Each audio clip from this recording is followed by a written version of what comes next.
Sports Talk Show. The Alford Sports Talk Show.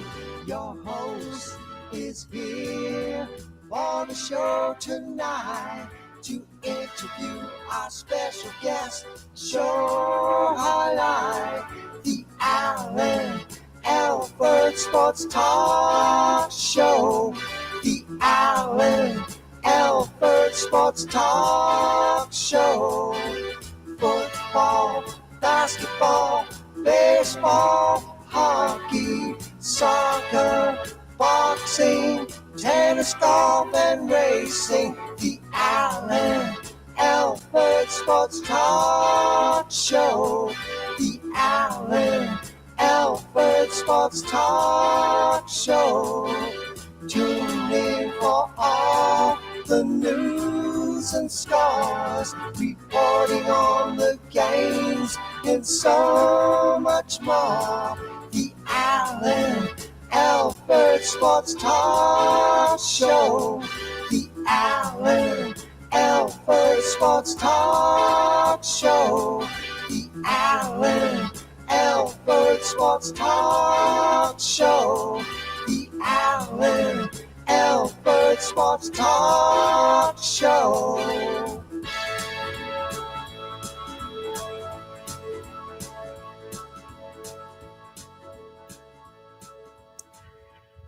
Welcome, everybody. Welcome to another great episode of the Alford Sports Talk Show. I'm Alan, and you're in for a special treat tonight.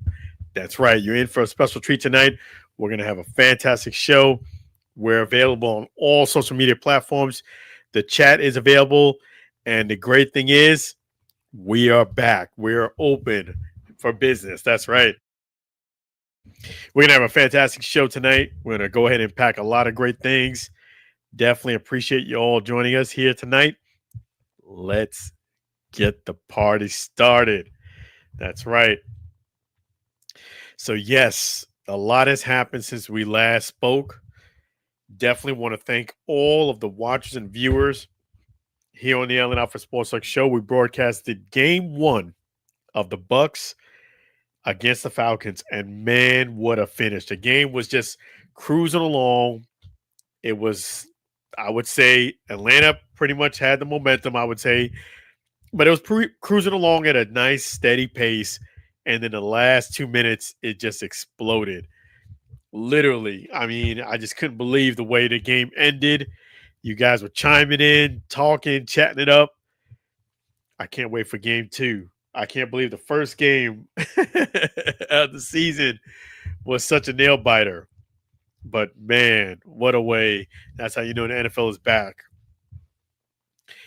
And, yes, we got a lot to unpack here on the Alford Sports Talk Show. Let me go ahead and let you guys know the chat is available. Live chat is available here. And we have a lot of stuff to go over. Let me go ahead and start with Lamar Jackson. Let me start with that story. If you guys haven't seen it, Lamar Jackson was just walking on the side, by the close to where the fans were. And one particular fan went ahead and struck D-Hop, but then he went ahead and struck Lamar. He got a BOGO special, buy one, get one free. But the interesting thing about this time is Lamar pushed him back. And what ended up happening is Lamar did apologize, but guess what? The NFL did not penalize Lamar. And you know what?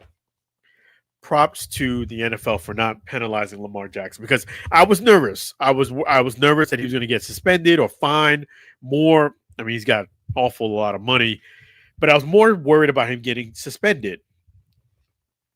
And to me, it was right for the NFL to look at this objectively and not go ahead and suspend Lamar Jackson. And let me explain to you why. Okay. There's such a thing in this world called self-defense. If somebody puts their hands on you, whether it's a push, whether it's a punch, they put their hands on you, that was a push, an aggressive push, you have every right to defend yourself. It is a natural reaction for you to defend yourself. And I encourage people to defend themselves. Don't let someone push you or bully you around because you don't know what their intentions are. They know what their next step is. You don't. And by you not retaliating when somebody, quote, quote, assaults you, you're at a disadvantage because in their mind, they probably know what they're going to do or what they're attempting to do. When you go ahead and stand your ground and you fight back, you're letting them know, hey, I'm not going out without a fight and I am going to retaliate. And that is how it goes in life. You have the right to defend yourself. And to me, it was not egregious. This was unprovoked. This was a fan just came out of nowhere and pushed Lamar. This is not on field. This is not a potential suspension type of thing. It was on field retaliation thing. This was, he was near the fans. They pushed him. To me, that was assault. That was means for assault. And he hit him. He pushed him back. So he gave the same energy that the fan gave. It wasn't like, another thing with self-defense is you're supposed to retaliate, which something reasonable. Meaning if I push you, you can't go ahead and, you know what I mean, go that extra mile and retaliate that way. It has to be on par.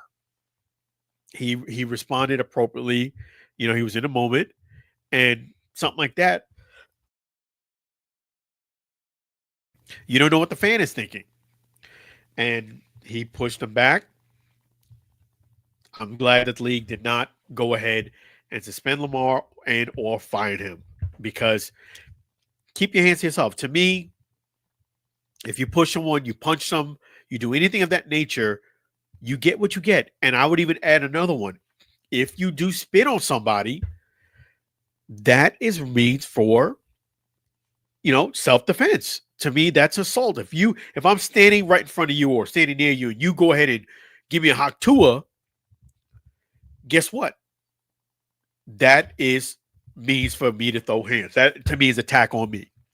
So spitting, pushing, or hitting, to me, if you disrespect somebody in that regard, you get what you get.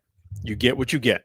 And yes, Lamar responded appropriately and went ahead and pushed back. And I'm glad that the league didn't go ahead and retaliate by giving him a suspension or an all fine. I think they did the right thing by holding off on that and not going to that extreme of measure because you're allowed to defend yourself.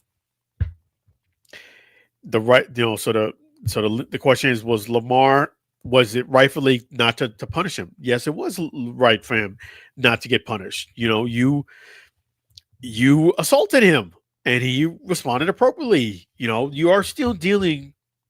Yes, they're ultra successful. Yes, they're mega talented. Yes, they have a lot of money, but you're still dealing with human beings. They're not robots.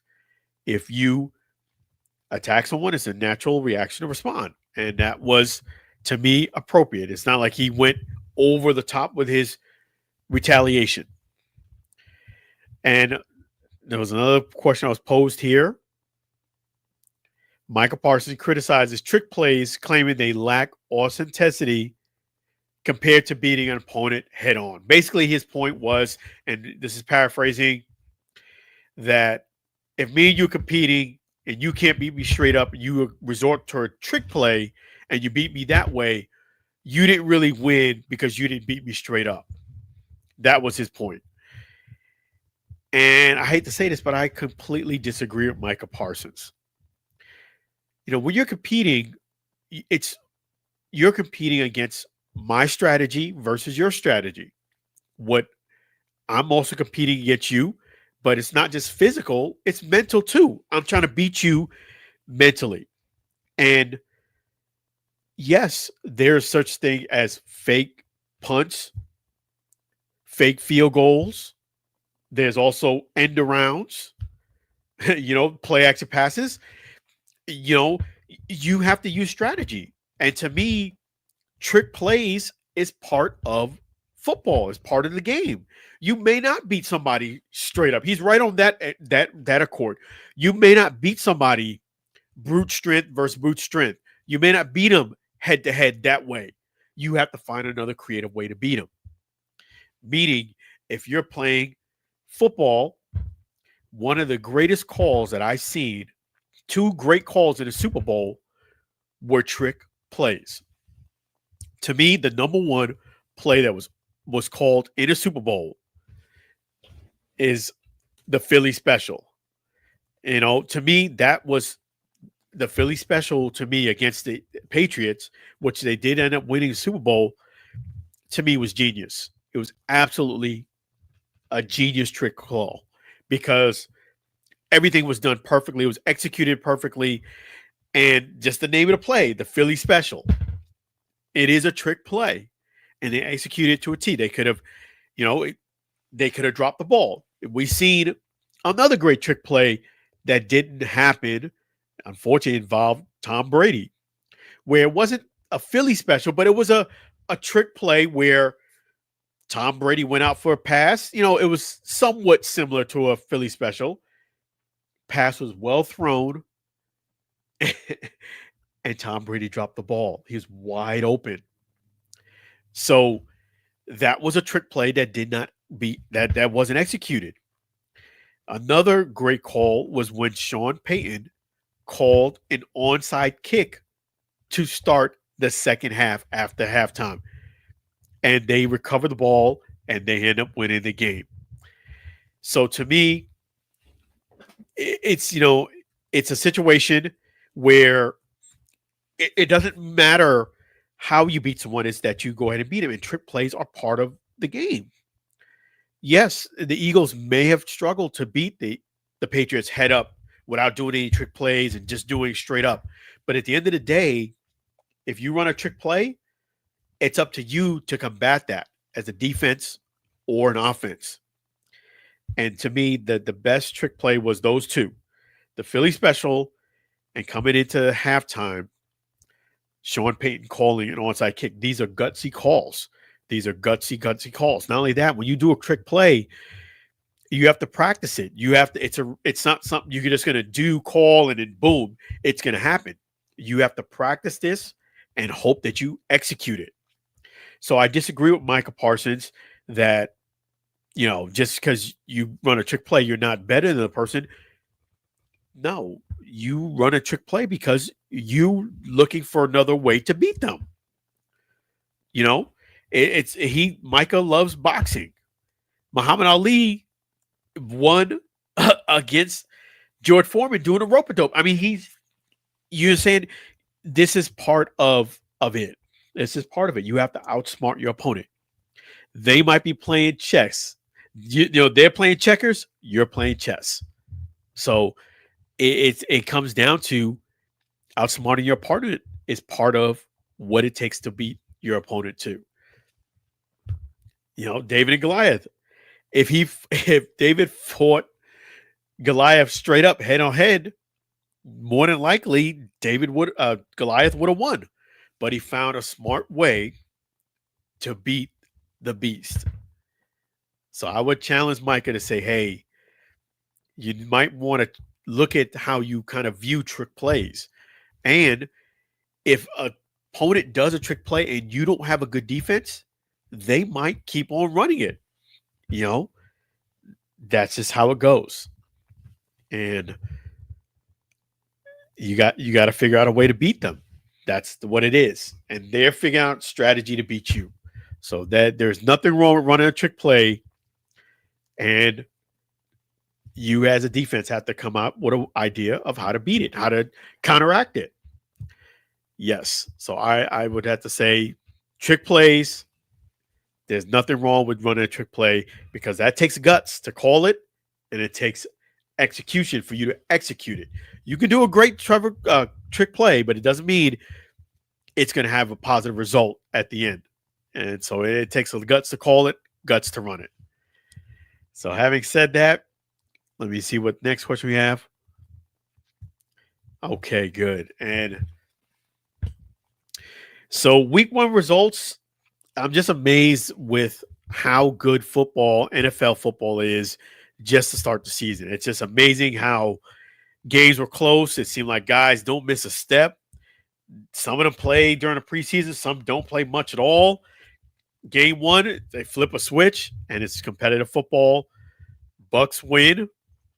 and I'm going to go through all the predictions for this week. I'm going to go ahead and I'm going to go through all the games, and I'm going to give you my predictions here. I'm going to do that for you.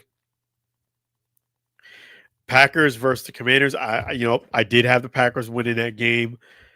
I was a little surprised at how well the Packers did against the Commanders. I definitely did think it was going to be a closer game, but the Packers had their number throughout the whole game. So props to the Packers. I'm going to go through all the games here. And so we have the Giants versus the Cowboys. Yeah, I have the Cowboys winning this game here. Steelers versus Seahawks. This is going to be an interesting game, but I do have the Steelers winning. Rams versus the Titans. That's going to be a very good game as well. That one's tough, but I do have the Rams coming out and winning the game. I do think the Titans going to put up a good fight, but at the end, I just think the experience and the weapons that the Rams have is going to play dividends, and I think they're going to win a close game, them being the Rams. And I almost forgot to mention, this is just for informational purposes. If you put bets on these picks, you win a lot. I don't mind taking some of the winnings, but if you lose, if you're willing to share, but if you lose, don't come and call me. This is just for educational purposes. Yes, so appreciate Chef Gaston, Chef G. Definitely, you guys got to go to Publix. Check out that great sauce. They have it, bourbon, original, and honey mustard. Definitely don't forget to check it out in Publix. And you can also if you cannot go to Publix, it's none in your area or it's not as convenient for you, you can always reach Chef G's great sauce at FloridaBBQ.com. FloridaBBQ.com. And you are going to be able to take advantage of some great, great sauce. Really appreciate Chef G's.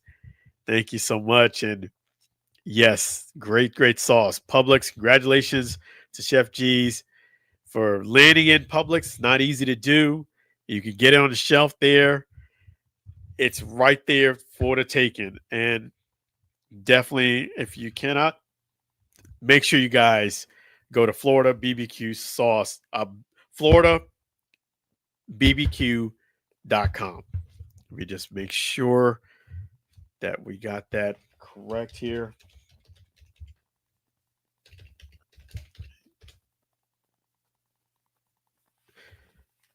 Whoops. Let me just see here.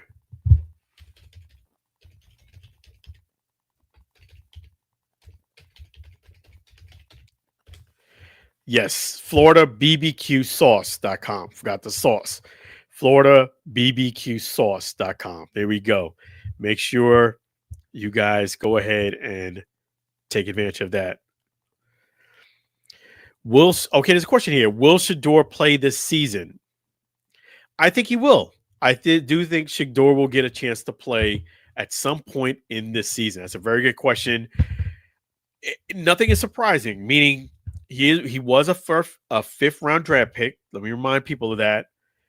For him to make the third slot of the Browns, that's actually a win because most teams usually carry two quarterbacks. I just think traditionally and historically speaking, as much as I love and admire Joe Flacco, he typically does not make it throughout the entire season, meaning, unfortunately, usually something happens. He's up there in age, and he'll even admit it. So I do think at that point, Shador won't be the backup. He's the backup to the backup. But I think I could see Joe Flacco around 5 or 6 games into something, not wishing anything bad on him, but I do think then they're going to go to the number 2, and then they're going to want some more production, and Shador will get an opportunity to play. I do think Shador will play at some point throughout the season, probably sooner than you think. I would be surprised if we're at week 9 and he hasn't gotten some action on the field. So what I would suggest with Shador is to, in the meantime, stay working hard, work on those things that they said you struggle with. And when I looked at the film and the tape, they do have some points. Work on those things, stay sharp, stay hungry, and be ready, because I do feel at some point Shador will definitely play for the Browns at some point. And I wish him well. I really do. I do think that I do feel as if Shador isn't the same as Shiloh, and there are some highly questionable things that the Browns and the organization have done that I feel put Shador in a tough position to be successful. I will expand more on that. What I mean by that is, okay, you bring him in to play, and he got just a few snaps during practice, their entire training camp. Now, yes, he did do great when he played, but that's usually a recipe for disaster. You don't give him almost no reps in practice, and then you have him start. I feel as if that wasn't the position is you're supposed to put your player in a position to be successful, not unsuccessful. I felt as if that was a position to put him in an unsuccessful situation. And the other thing I feel as if where the Browns did something really highly suspect is right at training camp, the owner comes on and states that he did not want Shador. It was the general manager. It was the general manager who really wanted him, and it was the general manager's decision. It was up to him. I didn't want him. Now, I work in the media. Why would you come out and say that and say it that way? To me, that was not positive. And if you didn't want him, you didn't have to vocalize that. You didn't have to say that it's on him and his decision, not mine. I just felt as if that was not cool at all. Hey, Auto Racing Digest, how you doing? Yes, so I just think those things were not cool as far as the Browns are concerned. And if you take him, whether you want him or not, he's part of the team at that point. You got to make him feel wanted. I definitely feel as if those things were highly suspect. And if you haven't seen already, the Shiloh video, I have that out. There's been a lot of engagement with that, and it's been awesome. Definitely check out that video. That will give you details about Shiloh exclusively. I think it's a great watch, and I got a lot of attraction with that. Props to people who watched it, and props to people who made comments on it. Even the haters. I did have some haters on there. People say I'm a sellout. Listen, I'm no sellout here. I wanted Shiloh to make the team. I wanted Shiloh to make the team. I said that. I even supported him to make the team. But at the end of the day, I have to evaluate what I see on the field. You're no lies detected here. If you play great, I'm going to say you played great. If you played mediocre, I'm going to say you played mediocre. And if you play poor, I'm going to say you played poor. And if you want to hear my entire perspective on that from beginning to end, please watch that Shiloh video about the reason why he got cut. Okay, that's a great question. What about Shiloh in UFL? I do think Shiloh would do great in the UFL. However, I think people have kind of like a misguided representation about the UFL that people who play in the UFL are not that good. People who play in the UFL are actually very, very good, especially defensive backs, corners, and safeties. They are actually very, very good in the UFL. I know they're not in the NFL, but some of them are a lot of them are former UFL players who've either been on a team, been to a camp, so they're not kind of like guys who are oblivious to the NFL. The way that Shiloh played, and I said this in the video too, he would have a hard time making the UFL the way he played during Bucks camp. Game 1 was a B. Game 2 was D. Game 3 was F. So if you play the way Shiloh played those 3 games, particularly games 2 and 3, I would almost bet the house on it. He would not make a UFL team. He would not make a UFL team playing the way he did against in the NFL with the Bucks. I'm just being real with you. You know, that's just, you have to play better than what he did. I wish I still had the stats here. In fact, I'll bring them up real quick. But yeah, he would have to play. I do think if Shiloh does get an opportunity to play in the UFL and he does play great and he gets an opportunity, I think that would be a great thing for him because he would get a lot of media attention. He would, if he does play well, I do think the upside is if he does get to the UFL and he does play great, not good, play some great football, I do think he would get another invite to another camp. It may not, and more than likely won't be the Bucks, but I do think he would get another invite by another team. And I think at that point, he can do something, but he's got to play better than what he did for the Bucks. At the end of the day, what he did for the Bucks wasn't good enough. Good play gets you no play in the UFL or the NFL. Good play gets you no play. They're looking for greatness. And the way he played, I don't think he would make the UFL. There are cuts in the UFL too. Not everybody just walks onto the team. In fact, the first UFL player I interviewed did not make it to the 53-man roster.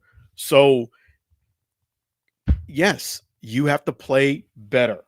So, I do think it's a great move for him.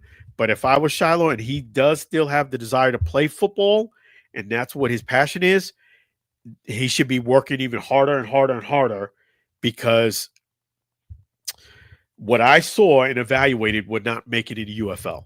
It would not be good enough to make it a UFL. Even coach said that the DBs are very, very good in the UFL. You know, so yeah, you have to play much better. If you have to play much, much better. So let me just go ahead and pull it up here. And I want to bring this up here. Yeah, so let me just see.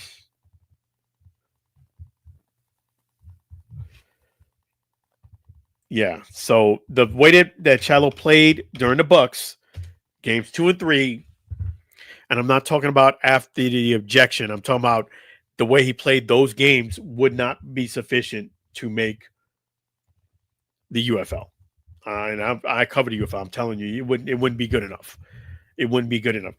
Being in the UFL is maybe a notch below the NFL, not like worlds below. That's where people misconception. It's not. Yeah, it's a notch below, a slight notch below, not worlds below. So he's got to do better. Let me go ahead and pull up this picture real quick here and show it to you guys. Yes. Yeah, because it wouldn't be sufficient if he played like he did in games 2 and 3. So he's got to improve on his game. He has to improve on his game, because if you don't, it's just not going to be good enough for you to make the team, the UFL too. But I do think if he does get to the UFL, I did think about this. The great thing is that he would get a lot of attention. He plays great, and he would have a good sample size. He would have a lot of opportunity for film. Let me show you. See here. Yeah, so you see these stats here? Even if they're 5 or 10% better than these stats, that would not be good enough to make the UFL. These stats here would not be good enough to make the UFL. They just wouldn't. They wouldn't be good enough. You have to bring it. So if you're trying out for the UFL, think of it as you're trying out for the NFL. It is not easy to make it in the UFL. And the way he played games 2 and 3, he would not make the team. I can almost assure you of that. I can assure you. Especially in that league, the DBs, defensive backs, safeties, and corners are very, very good. And what they do a lot better than some of the players that you've seen in the NFL, they're very good at interceptions and pass breakups. They do that well. So if you throw a hanger, you throw an out route pass and you hang it, somebody's is picking it. No doubt about it. Somebody's picking it off. And if you'd be lucky if they don't take it to the house. So I think that's a great question by Chef. So I do think it's a great opportunity for him, but I definitely would improve on my game if I'm Shiloh so that you can at least make the UFL. That's what I would say. But the good news is if he does get his foot in the door in the UFL, his dad is very cool with The Rock. So it would be very favorable for his attention. I think if he plays great throughout the entire UFL stay, he will get an invite. I can see it the next season by a team. When he goes the next season by a team, he's got to play even greater football. And you know what? I wouldn't see out of the realm of him making a 53-man roster. I really wouldn't. But from here on out, it has to be great football. Not good, not very good, not on par with somebody you might see in practice. It's got to be great football. It's got to be great because they have guys who can play good all day long. You need to play great. And that's what you need to do. Let me just go ahead and just mention a couple things here. And let me just go ahead and take a little quick break here.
All right, we're back here. We're back. Great questions here.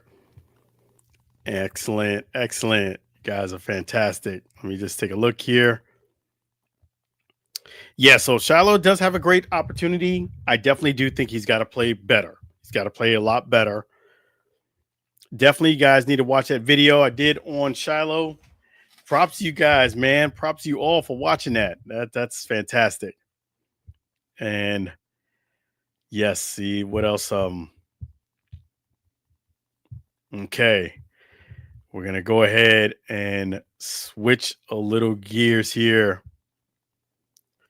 We're going to go ahead and talk a little Major League Baseball here. Let me go ahead and put that up here. Yes. So let me see here. Okay, we're going to start by talking about the Phillies Karen. The Phillies Karen. Okay. Okay. I don't even know where to start with the Phillies Karen. First and foremost, let me give you the home run, foul ball, any ball in the stands, etiquette, and rules on how it works. Okay. This is the baseball home run, foul ball, or player throws a ball over the stands. Okay. If it's a home run ball or a foul ball, and you have, let's say, two or three people jumping up for the ball, it hits off their hands, ricochets, and bounces 20 feet into somebody else's row, rolls right to them, or it bounces off them and they catch it. Guess what? It's their ball. Even if one of the people in the three touched it first, it's their ball. Whoever gets the ball first, it's their ball. Meaning, ball could be hit to me. I try to catch it on the fly, hits off my hands. It pops up. Person right next to me catches it. It's their ball.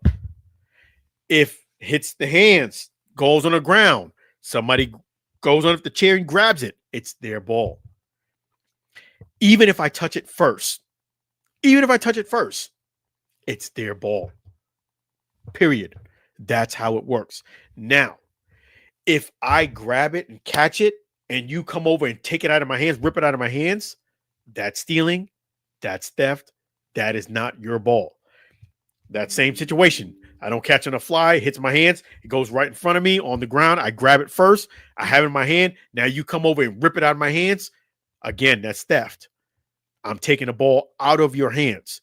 Anytime you have possession of it, you secure possession, and I rip it out of your hands, that is theft. Whether it's on the ground, rolling, stationary on the ground, that's stealing.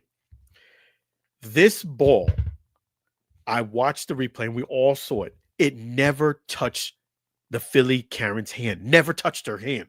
And if it did touch her hand, as I mentioned, if it bounced off her hand, even if she touched it, it's still not her ball. It's whoever gets it. The gentleman, the dad, came over there and he saw it on the ground and he grabbed it first. She never touched the ball. Clearly, it went on the ground. She tried to reach for it. He grabbed it first. That's his ball. End of discussion. There's nothing for her to say to him. Period. Nothing for him. There's no conversation needed. But what does the Phillies Karen do? She goes over and she bullies, let's call it for what it is. She bullies the dad into basically strong-arming him into giving her the ball. That's what she did. She bullied him into doing it. Bully behavior is what we just saw, because that was ignorant behavior on her part. It wasn't her ball. Period. It was not her ball. This is the etiquette of how home runs, foul balls go. Okay? If he ripped it out of her hand, it was in her hand, and he removed it from her hand, you're talking a total different conversation. Never touched her. She never had possession of the ball. She's not entitled to the ball, period. Regardless of what she said. Now, major props to the dad, because he showed a lot of restraint. He had no prep time. She caught him by surprise. Literally, he like, whoa, he didn't want to argue in front of his kid. Even me, sometimes I fall victim of that. And he didn't want to have any hostility in front of his kid. He knew that a lot of eyes were watching him. He was very socially aware what was going on. He wanted to diffuse the situation, which he did a fantastic job of doing it. And he just gave her the ball. It ended up working out in the dad and the kid's favor. They met up, got a signed bat. I mean, it was just awesome. They got a gift pack. I mean, just a red carpet and nothing but positive attention. The Phillies Karen, you bullied him. We saw it on TV. Clear as day, you bullied him into giving him a ball that you did not deserve. It was not your ball. You bullied the man. Period. There's no discussion about it. You never touched the ball. Even if it did hit off your hand, boop, boop, boop, and it goes on the ground. Whoever gets it, gets it. And it was on the ground. You didn't touch it again. He grabbed it. It's his ball. This is a microcosm of how people are. They want to bully people. They act ignorant, which she was completely ignorant because it wasn't her ball. You took my ball. You took my ball. It wasn't your ball. It's anybody's ball. It's free game. That's how it works in baseball fields. It's free game. Foul ball, same thing. Free game. That's how it goes. Hits off your hand. And I've gotten a couple of foul balls. Not a home run ball, but that's how it works. That's how it works. It was whoever gets it. Now, again, if you rip it out of somebody's hand or it's already in somebody's possession, you take it away, which there was a thing where a young guy took it away from an older gentleman. He ripped it out of his hand. That right there is a different conversation. Nobody ripped anything from her hand. Again, she bullied him. And she got the ball unjustly, and she thinks she's the hero. And again, ignorance, because she doesn't see anything she did wrong. And obviously, the baseball team didn't agree with her. The media didn't agree with her. Fans didn't agree with her. No, you were wrong.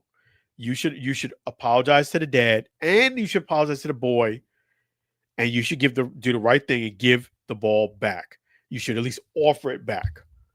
That's what you should do. And apologize, because you just made a fool out of yourself. And everybody saw it. And so again, baseball etiquette. It's whoever's ball. If it hits off someone's hands, bounces into 5 rows down, somebody else gets it, it's their ball. That's how it goes. That's why you got to try to secure the ball. You got to do everything you can to hold on to it, because if you don't catch it and it bounces off you in someone else's hands, it's their ball. That's how it goes. So hopefully we don't have to see nothing like that ever again. But the Phillies Karen was completely wrong. What defines baseball ethics? Ethics is whoever gets it, and you don't rip it from somebody else's hand. Was she justified in asking for the ball? No, absolutely, positively not. She should never have asked for the ball. It wasn't her ball, period. Never touched it. And even she did touch it on the fly, which she didn't. Let me make that clear. She never touched this baseball. But let's say she did touch it on the fly, and then it bounced off her hand and went into the row in front of her, and he came over and scooped it up. It's his ball. And it's not who touches it gets the ball. Who touched it first. It doesn't work that way.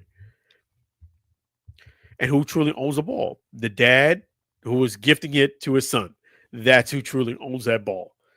You unjustly, the guy who had it in his hand, was giving it to his son and celebrating and having a great moment. You came in and ruined that great moment with your ignorance and your bullying. That's what happened. The Phillies Karen went over and ruined a great moment because of her bullying and ignorance. Ignorance first, bullying second. Ignorance made her walk over there and even open her mouth and yell for the ball. And bullying was what she was saying to get the ball back. And major props to the dad and the boy.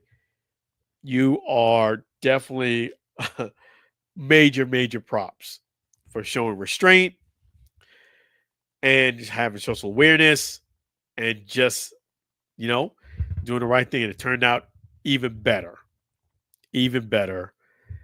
It's just amazing how people act these days. And it's sometimes mind-boggling. So that's what I'm going to say about the Phillies. Karen, definitely she was wrong. Let me continue on those picks. I'm so sorry I didn't finish the picks there. Let me go back and finish the picks for this week. Okay, so we were up to The Packers, I did call them. Cowboys and Giants, Cowboys, Seahawks and Steelers, Steelers, Rams and Titans, Rams, Bills and Jets, Bills, Patriots and Dolphins. It's going to be a good game. Oof. I'm going to go Patriots on a shocker. I'm going to go Patriots. Jaguars and Bengals. It's going to be a good game. I have the Bengals winning. San Francisco 49ers against the Saints. It's going to be another very good game. Let's go with the 49ers on that one. Ravens and Browns.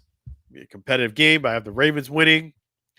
Bears and Lions. I have the Lions winning. Broncos and Colts. I have the Broncos winning. Panthers and Cardinals. I have the Cardinals winning. Eagles and Chiefs. It's going to be a good game there, too. Whew. I have the Eagles winning. Vikings and Falcons. I have the Vikings winning. Bucks and the Texans. I have the Bucks winning. Chargers and the Raiders. I have the Raiders winning. There we go. There we go. So let me go ahead and mention a couple things here. And we have a couple of other Major League Baseball stories here. Yes, Aaron Judge, man, he's really killing it. He's climbing up the Yankees all-time home run list. And he's moving up there. I mean, he's just, Aaron Judge, I hope that he continues to play for the Yankees because the trend that he's going, I don't see why he couldn't eclipse and be the all-time home run leader for the Yankees, which is astonishing. I think he has a very good shot of being that. So hopefully he continues. He doesn't get hurt. He continues on the way he's going, and I definitely do think the Yankees would be interested in keeping him around. I can see him being the all-time home runs Yankees leader, and that's where he's trending. I mean, the guy he's just so tall and big, man. He gets that wood on there, and it's game over. He doesn't just clear the fence most of his home runs. He hits them with authority. And Stanton needs to keep doing his thing so he can get to 500 too. You got to stay healthy. But he is a ways away from there. But I do think he can get there, and I hope he does get there because I do believe if he gets 500, unlike some other people that we know who have gotten 500, I do think Stanton will be a Hall of Famer with 500 home runs. I think if he falls short of that, I would say that his stock is going to drop dramatically because his batting average is on the lower side.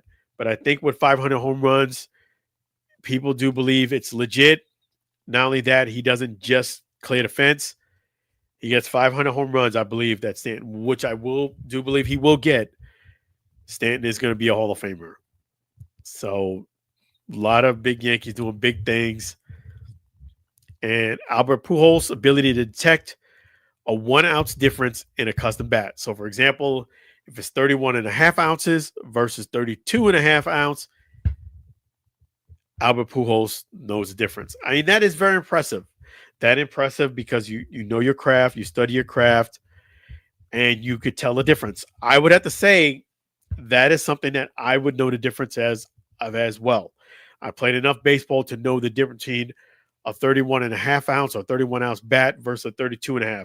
I know it's just an ounce difference, but when you do something long enough and you use a certain type of bat that you really, really love, you will notice the difference if it's over an ounce more than what it should be. It is something that's special for people to know that, but props to Albert Pujols. But most players who pay attention to details and use a specific bat most of the time, which I did, I like the lighter bat. Some guys like a little bit heavier bat. I liked a little bit lighter bat. I would be able to know the difference between a 32.5 ounce bat versus a 31 ounce bat too. So it is definitely impressive.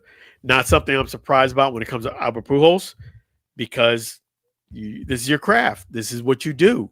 You're picking up your tool every day, and you could tell when you pick it up if it's just not right that day.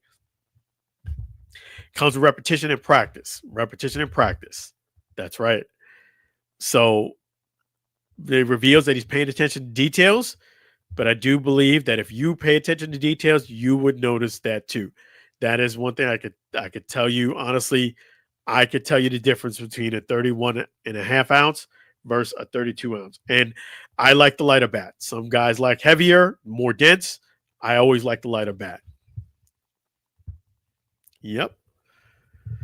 And not this Wednesday, but the following Wednesday, there's going to be something really cool coming up. Let me go ahead and pull this up here. It's going to be at Ferg's. Definitely props to Bruce Reynolds, the author of, there's no place like Dome. Yes, there's no place like Dome. So Bruce Reynolds, the author, props to him. So game 162, a Trop Memory on Wednesday, September 24th at 8 p.m. Spectrum Bay News 9 will be premiering a 1-hour special on that amazing night. Ferg's Sports Bar and Grill, recently awarded the #1 sports bar in America. Congratulations to Ferg's. Props to everybody at Ferg's. Really appreciate you guys. Maybe you guys can hit me up with a follow there on Instagram. Appreciate you. They're hosting a watch party for the Rays. The fans are going to gather together to watch on their big screen. More info to come, but for now, make plans to join us Wednesday, September 24th at 8 p.m. at Ferg's Sports Bar and Grill, recently the #1 rated in America. That's the sports bar in America. Props to Ferg's. Props to Bruce Reynolds, the author of There's No Place Like Dome. So check that out. Awesome. Make sure you guys show up. You heard it here on the Allen Alford Sports Talk Show. So we're going to go ahead and talk some more. We're going to switch gears here and talk about the big fight coming up between Canelo and Crawford. Who will emerge victorious? I'm going to break it all down for you right after this quick break. We'll be right back, and I'm going to give you the breakdown on the Crawford-Canelo fight. You definitely don't want to miss it. So definitely that's going to be a great fight. Let me go ahead and take that quick break, and we're going to be right back. I'm going to go ahead, Crawford, Canelo, and much more on the Allen Alford Sports Talk Show. Let's go.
right, we are back. We're back here at the Alford Sports Talk Show. Glad that you guys are with us here. We're going to have some boxing news to go over. That's Crawford versus Canelo. Big mega fight this weekend. Yes, this is not an exhibition.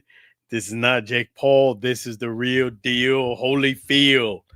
Canelo Crawford. Big time fight. It's going to be exciting. And wow, this is going to be big stakes. So one thing I will tell you that won't happen in this fight, and that is this. That's whoever. That was easy. That was easy. It won't be easy for both men. I will tell you that much. But this is what I predict will happen in this fight. It's going to be a very different type of fight for Crawford. He's going to be the smaller guy. Canelo's going to be the bigger guy. He's going to hydrate after. He's going to be considerably bigger than Crawford. He is also the natural playing. He's fighting at his natural weight. And the way that Crawford's going to have to win this fight is by boxing and moving. Boxing and moving. Slickness is going to have to be. I wouldn't say running. He's going to have to be double up on punches. He's going to have to be very slick in there, elusive, because he cannot take punches head on from Canelo.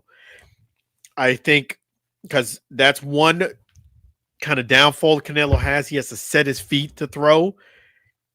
He takes very wide shots. That's going to play to Crawford's advantage. However, I do feel as if Crawford won't have enough firepower back to knock Canelo out. He's going to have to win by points, he being Crawford. He's not going to win by a knockout. I see him winning this fight, Crawford, by points, by being slick in there, hitting, moving, not running, but he's going to have to do that type of fight in order for him to win because Canelo's just too strong.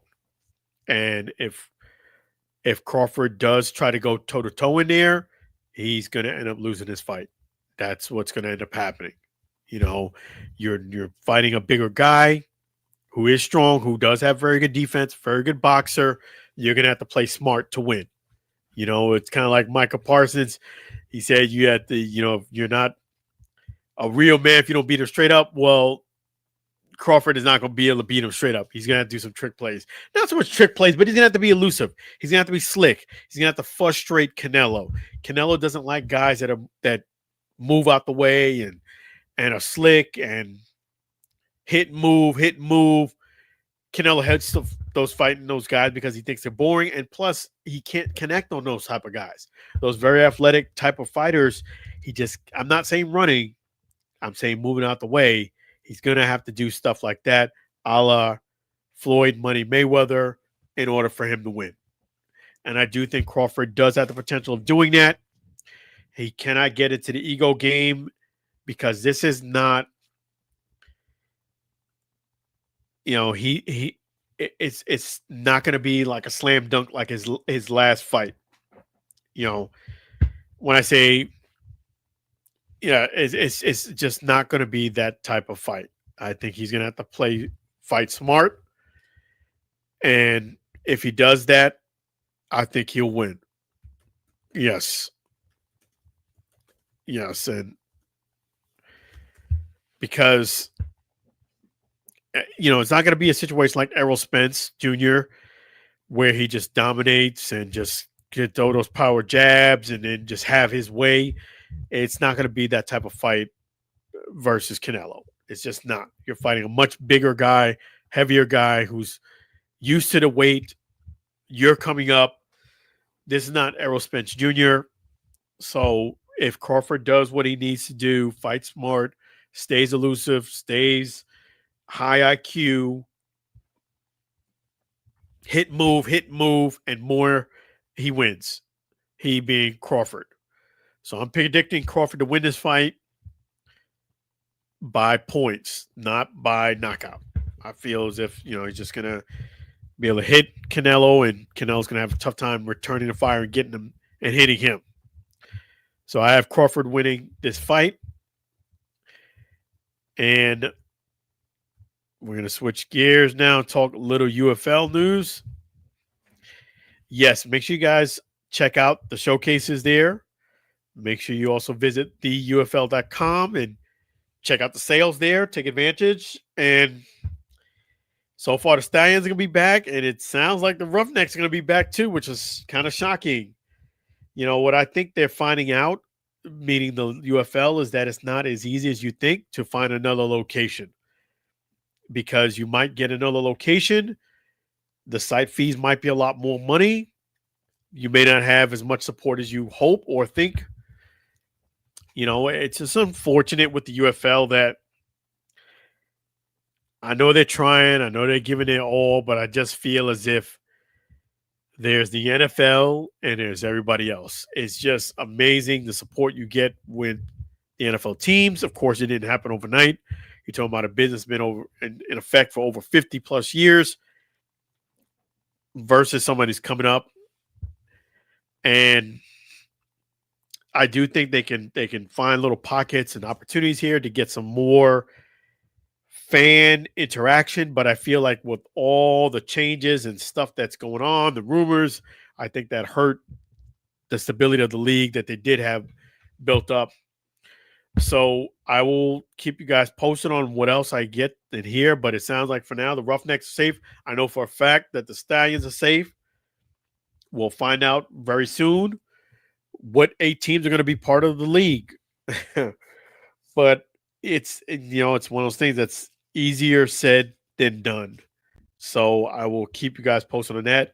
Check out the showcases. It starts less than 30 days. So, yes, I will keep you posted on those news. Make sure you guys don't forget to go ahead and go to ProCase, but don't just go to them. Make sure you do it. This is the easiest way to do it. Go to AllenAlfordSportsTalkShow.com. You will see sponsors ProCase underneath the sponsors tab. Click there. It'll bring you right to ProCase. Anything you purchase from ProCase does help support this channel. So go to AllenAlfordSportsTalkShow.com. Click ProCase on the sponsors tab. And there, anything you purchase on the website will be used to help support the channel. Really appreciate ProCase. You guys are fantastic. That video should be dropping next week. I'm excited about it. You guys should be too. It's going to be fantastic. Really appreciate ProCase. Definitely. Thank you so much. Yes. And definitely, if you haven't done so already, visit Gigi's Playhouse. Look at those posts I put up. Come on down to see what strikes you can get at the Bowling for Turkeys event 2025. Really appreciate Gigi's Playhouse for acknowledging me and blessing me to be the EMC for a 4th consecutive year.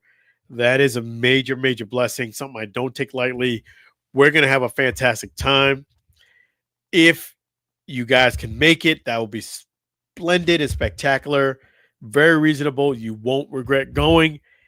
And the cool thing is, if you want to be more opportunistic, besides participating yourself, if you have a friend or family member that can help out, they do need some volunteers too. So visit Gigi's Playhouse Tampa. Check the link that I put up there and get some more detailed sponsorship opportunities available as well. Thank you so much, Gigi Playhouse. You guys are fantastic.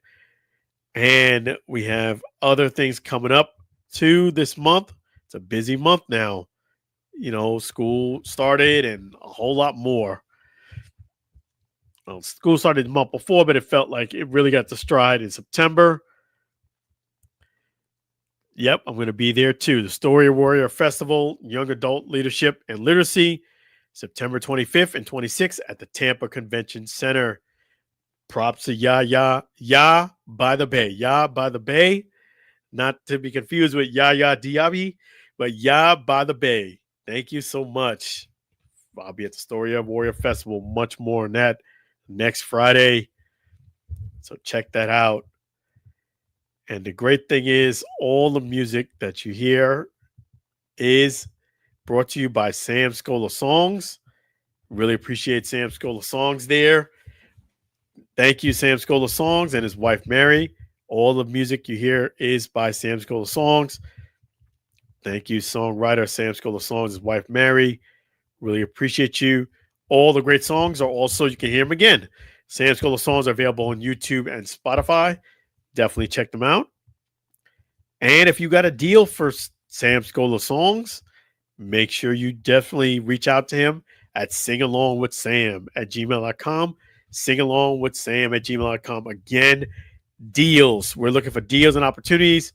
Record deals, not spam. So definitely singalongwithsam@gmail.com. Really appreciate you, Sam Scola, and really appreciate you, Mary. You guys are awesome. So, yes. And if you haven't done so already, make sure you don't forget the website, AlanAlfordSportsTalkShow.com. Facebook is at Alan Alford Sports Talk Show. If you just type in Alan Alford, you can find me on most social media programs there. Instagram, Alan Alford _ and Alan Alford. So, yes, definitely. We're going to be back. Same bat time, same bat channel next Friday. Next Friday, 8:30 p.m. CST, 9:30 p.m. EST. Really appreciate you guys watching another great episode of the Alan Alford Sports Talk Show. You guys are fantastic. Really appreciate all your likes, comments. And I will be broadcasting again Monday night football for the Bucks. That's where you'll hear me again, broadcasting the whole game on Assist Sports right there. So don't forget to look out for that as well. Assist Sports, really appreciate you. So thank you so much, Assist Sports. So, yes, thank you for watching another great episode of the Alan Alford Sports Talk Show. Tremendously appreciate you guys. Check out some old content on YouTube. Thank you so much. Be blessed, be well, and I'll see you again next Friday. Well, I'll see you Monday Night Football. Have a great night. Be blessed. Great weekend.